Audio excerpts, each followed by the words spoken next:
I've built over 250 LinkedIn content strategies for entrepreneurs and execs, and they've generated hundreds of millions of views, tens of millions in revenue. And in that time, I've also built up my own personal brand to over 50,000 followers on the platform. I generate millions of impressions every year, and most importantly, book 30 to 40 high quality appointments in our calendars every single month using my personal brand. And one thing I've learned doing all of that is that a personal brand content strategy does not need to be complicated. In fact, the simplest ones often perform the best. So I'm going to show you how to build a LinkedIn content strategy for your personal brand in less than 90 minutes. Let's jump into it. So to build a LinkedIn content strategy for your personal brand, you first need to understand actually that a strong personal brand will be the biggest competitive advantage for entrepreneurs and execs over the next 10 years, because consumers, quite frankly, are becoming more skeptical than ever. In fact, PwC actually found a 60-point trust gap between how much execs think their customers trust the company and how much they actually do.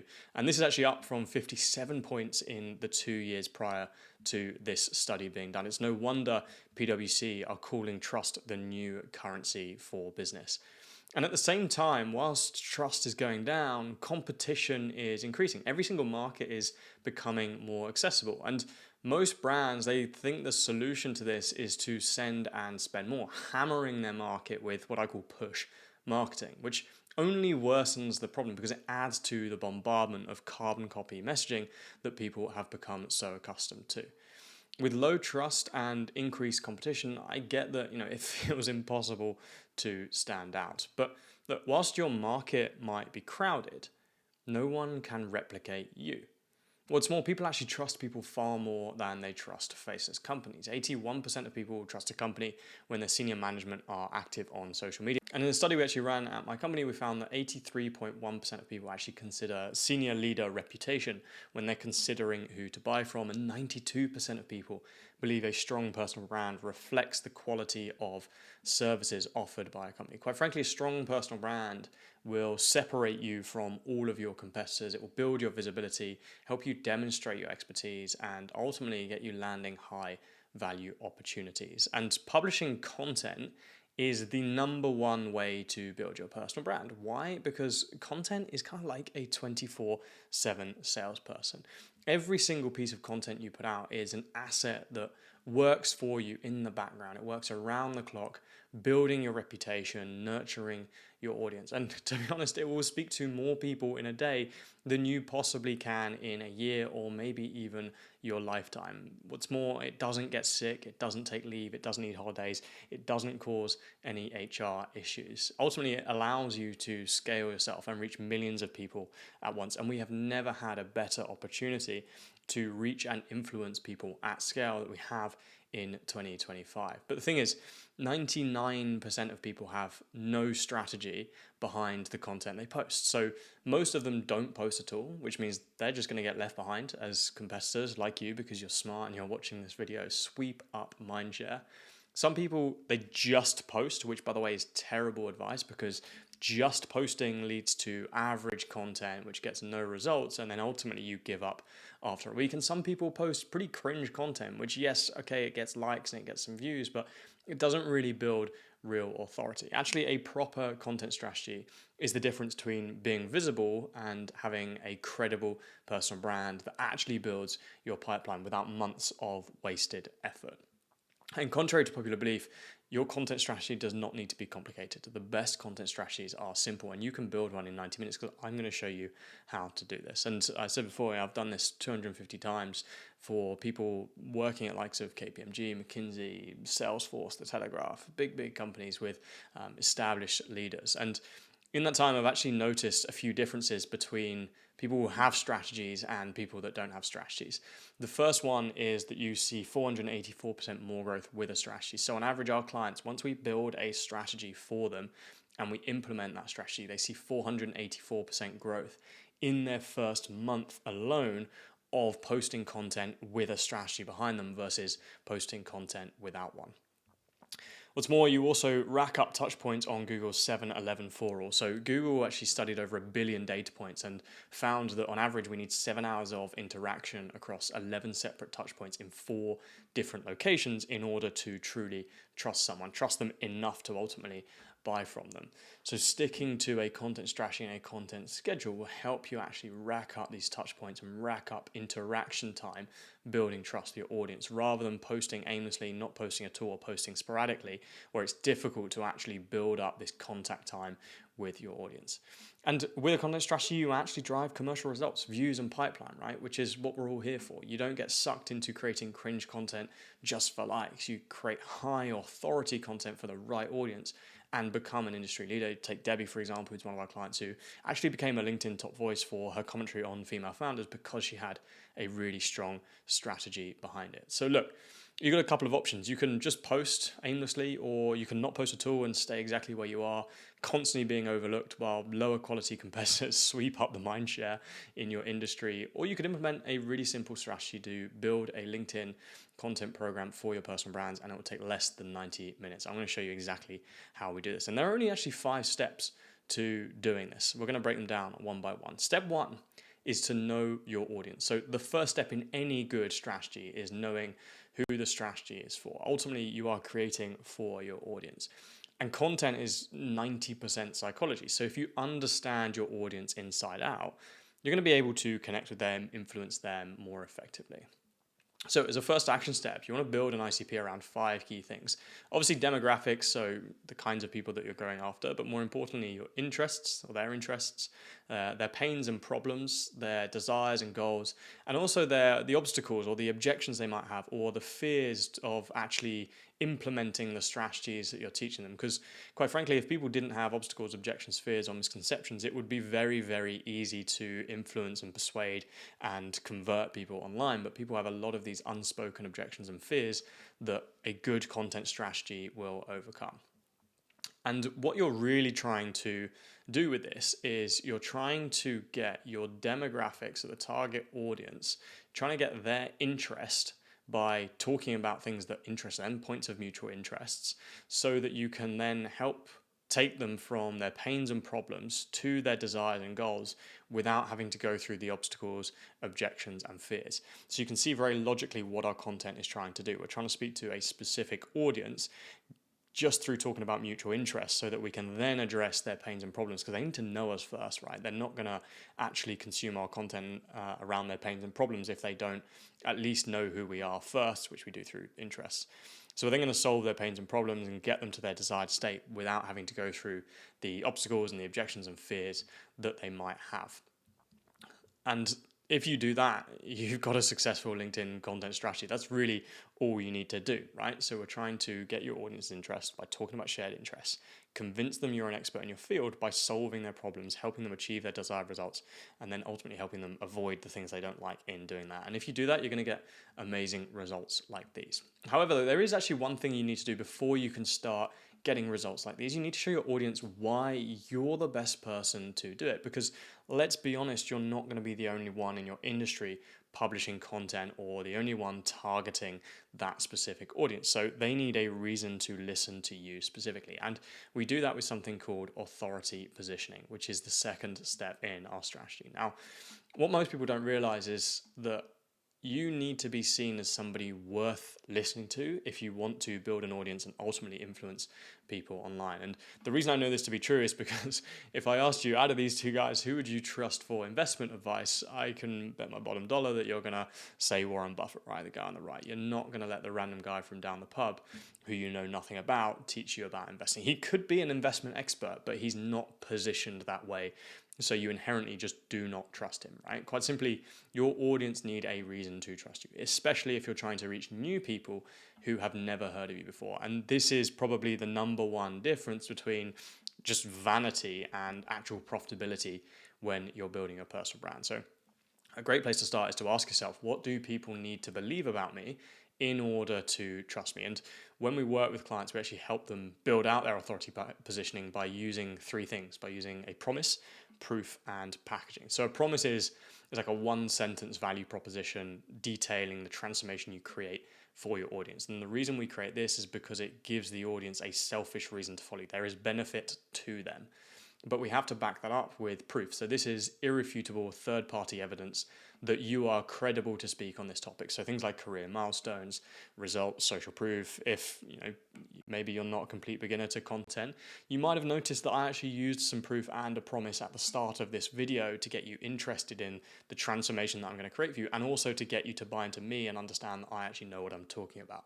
That is the reason we need these statements. And then we have packaging, which is ultimately the reason why you're different from the rest of your industry. Usually this is going to be built around your unique IP, your personal philosophies, or maybe your personality if you're sharing that in your content. So you need to build this authority positioning first. Remember, the messenger matters. So who says something matters just as much, if not more, than what they said. So if you want people to listen to you, you need to be seen as somebody worth listening to. Once you've got that, you can start to reach your audience through a very simple content formula, which is GAC. So ultimately, right, there are only ever three purposes of content, three things that we need to do with our content. We need to get new people to know we exist. You need to get those people that then know you exist to trust you. And then you need to convert that pool of people that know you and trust you into leads or opportunities.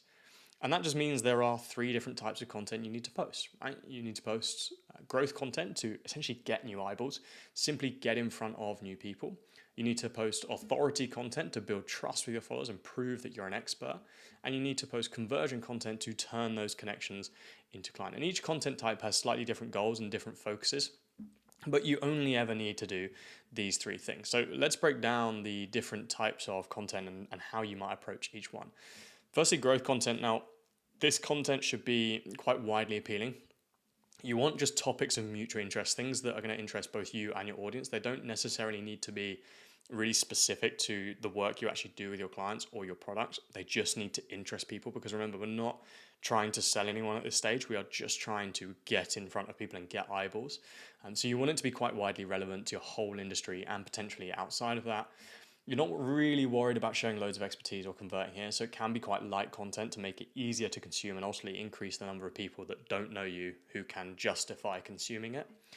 Vanity metrics actually do matter at this stage, so people say that like vanity metrics don't matter at all. This is probably the only case where they really do. So things like views, engagement, they do matter, because that's going to get you in front of more people and ultimately get more followers, which is the goal. So it needs to be really, really simple, because people who don't know you, they're not going to trust you inherently, so they're not going to be able to justify consuming this long piece of content for you.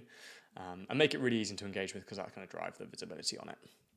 Second type of content is authority content. Now, this is the part most people miss, right? And they don't get right. It needs to be specific to your niche. So you want to speak specifically to that ICP, that demographic that you built in the first phase or the second phase. But you also want to make it relevant to the masses, because again, that's going to help you get in front of lots more people whilst doing this. The goal here is just to build trust. This is one of the cases where vanity metrics don't matter as much, right? So if you have a piece of authority content that doesn't go crazy viral, doesn't get loads and loads of views, but it builds trust with the right people, that is a successful piece of authority content. Best way to measure this is with engagement rate, because engagement rate is essentially how many people, out of the number of people that saw it, how many people engaged with it, right? That's a general indication as to how relevant your content is to the audience. And it should be framed around helping people solve their problems and achieve their goals, right? The best way to do this is by sharing your IP. So if you can share like frameworks or processes, it's perceived as way more valuable than just information, because the perceived likelihood of success is far higher if you have a system or a process or a framework behind the knowledge you're sharing, rather than just like aimlessly giving people information. So if you want to increase the perceived likelihood of success, which is going to really help you out in the conversion stage, then share frameworks and processes and try and anticipate and solve objections. So in the stage before this, we're building out a list of potential objections, obstacles, fears, misconceptions that people have. If you've actually taken the time to do that phase, this is going to be way easier for you, because you can anticipate and solve those objections in the content. And what that's going to mean down the line is that you've got people actually booking calls or wanting to work with you without a load of questions in the sales process, and that sales process is so much easier. That's kind of how I've actually been able to sign over 250 clients without really being that good at sales, is because I can anticipate objections and solve them in the content before I get to the sales call stage. And then the final part of content strategy is conversion content. So this needs to be hyper specific, just to your ICP, really, really focused around the pains and goals that they have. And you want to use things like case studies, lead magnets, definitely objection handling here, because the goal is just to get leads. Views, vanity metrics are completely irrelevant at this stage. If you have a post that gets 100 views and 10 likes, but it gets you 5 leads or 10 leads, that is a successful piece of conversion content. And you don't want to do this too much. Rough breakdown for how often you post these different types of content is probably about 40% growth content, roughly 40% authority content, and then only 20% of the time you want to be doing conversion content. That is a rule of thumb. It will vary depending on the size of your industry, the size of the following you've already got, your type of offer, whether it's extremely high ticket or low ticket. For example, lower ticket offers typically need less trust in order to convert people, but need higher volume to be profitable or worthwhile. So you're going to focus more on growth content because you simply need that mass attraction. Whereas if you have a higher ticket offer, you're charging 4 or 5 figures, then you don't need as many clients or customers come through, right? But you do need a lot of authority to convince people to part ways with that amount of money. So you want more authority content. So 40, 40, 20 is a good rule of thumb, but it will vary depending on a few factors. And that is the split of content that you need to be sharing. So the next step in this strategy is just to add in your content pillars to these. So now we've got the ICP, we've got our position nailed down, we know the content types we want to post. We just need to allocate our expertise into each pillar. Right? So for example, with a growth stage, I mentioned before, some sort of mutual interest you might have with your audience, you can talk about that. For me, one of the big things I talk about generally is just business growth, entrepreneurship, mindset around it, which is not something that I actually help my clients with, but it's a mutual interest I will have with my clients, which might be enough just for them to recognize me, get to know me a little bit more, and then justify consuming the rest of my content. Personal story is another good one. It's the most reliable way to increase followers is by talking through your personal story. In the authority phase, you want to list out problems, goals, obstacles, objections. You can also do things like industry insight, things that are coming out in the news in your industry, adding commentary to those. Great strategy here is just be the news. People are going to perceive you as being all over the industry, really knowing what you're talking about. And then conversion, as I said, is things like case studies and lead magnets. And that's all you really need to do in this stage. Try not to have too many topics here. You want to keep it quite condensed, but there will be a little bit of a range. And then the final thing is actually just to write the content and assess the performance, right? You can have the best planning in the world, but if you don't actually publish any content, you're not going to get anywhere. So I would publish straight for 30 days and then analyze your numbers after 30 days and then every 30 days after that. See what's performing the best, update your strategy accordingly, and just follow the data essentially, right? So analyze the performance of your content, review what's working, what's getting engagement, what's getting views, what's getting followers and leads. Identify the winners and losers, so pick which ones are performing best, and make a new hypothesis around what's going to perform in the next month. Update your strategy based on that, and then you just repeat this process. That's all you've got to do, right? So if one type of content, for example, is driving better results than another, you double down on that. If one topic or one approach is clearly not working, do less of it.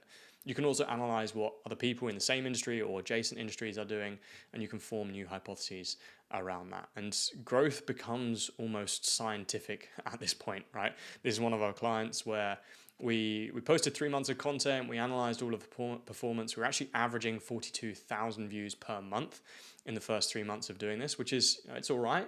But then we analyzed all the performance over the first 3 months. We found what was working, what wasn't, and we updated the strategy.